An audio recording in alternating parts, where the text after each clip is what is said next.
السلام علیکم جی زیم شاسوار او زه د فیسبوک په لاره صرف دا خبره تاسو سره شیر کول تر غلې یم چې لرو بر چې څومره زما فینز دي په دوبۍ کې دي مسافرونه دي چې په کوم ملکی کنټری کې دي د ټولو چې کوم دی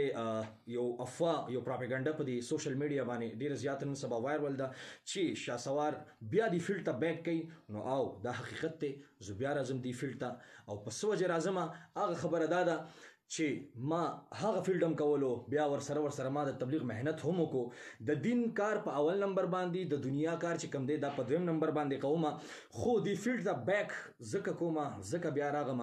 چې ما دا 2 کاله د دین مهنت وکړو څوک زما تپوس ته رانغل څوک زما پوښتنې ته رانغل زما بچی څنګه دی شاسوار څنګه دی مړ دی ژوندی دی څنګه نه دی د سرسرنګ کومکو مرسته وکړو نو زه بیک کوم او زما فینس چې څومره دي څومره مینوال دي کتونکي دي ما ګوري نو ان شاء الله